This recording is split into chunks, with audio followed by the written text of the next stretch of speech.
आज मैंने बनाए हैं सिर्फ आधा किलो चिकन से 100 कबाब। मज़े की बात यह है कि एक बार बना के फ्रीज़ कर लेती हूँ और जब भी मेहमान आते हैं या बेवक्त भूख लगती है या बच्चों का लंच बनाना होता है, एक बार फ्राई कर लेती हूँ और प्रॉब्लम सॉल्व।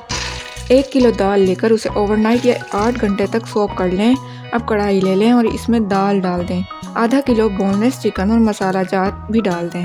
नमक, चिली पाउडर और धनिया पाउडर के अलावा काली मिर्च, दालचीनी और ज़ीरा भी डाल दें। मैंने गरम मसाला पकाने के दौरान डाला है, शुरू में नहीं, लेकिन आप चाहें तो शुरू में डाल लें, नो प्रॉब्लम। 2 कटी हुई प्याज भी डाल दी और पानी डाल दिया तकरीबन 1 लीटर। अब आप इसको ढक दें और दरमियानी आंच पर पकने के लिए छोड़ दें।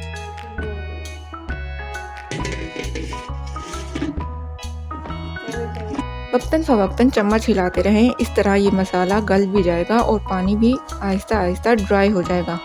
जब आपको लगे कि चिकन और दाल गल चुके हैं, ढककर उतार के रख दें और इसमें चम्मच हिला के पानी अच्छी तरह ड्राई कर लें। अगर मटेरियल पतला रह गया तो आपके कबाब नहीं बनेंगे। अगर ऐसा हो भी जाए तो नो प्रॉब्लम, आधा कप या 1 कप बेसन ऐड कर लें। मटेरियल की थिकनेस के हिसाब से बेसन की क्वांटिटी एडजस्ट कर लें। मैंने काली मिर्च और दालचीनी डाल दी थी और अब मैं ज़ीरा डाल रही हूँ। अब आप कोशिश करें कि इस मटेरियल को गरम गरम ही ग्राइंड कर लें।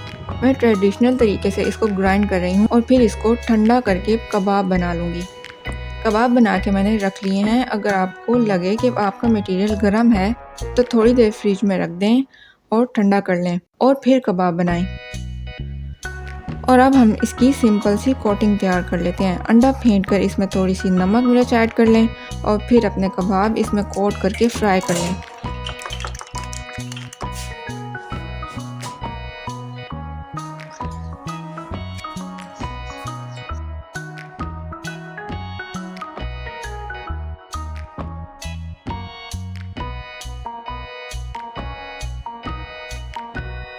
ये पार्ट तो सबसे आसान है और मेरा फेवरेट भी। जब भी मुझे वक्त मिलता है मैं कबाब तैयार करके रख देती हूँ और कई दिन तक चला लेती हूँ। कभी कभी थोड़ी सी मेहनत का बहुत सारा फल मिल जाता है।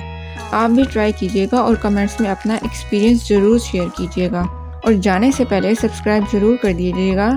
अपना ख्याल भी रखिएगा। अल्लाह हाफिज़।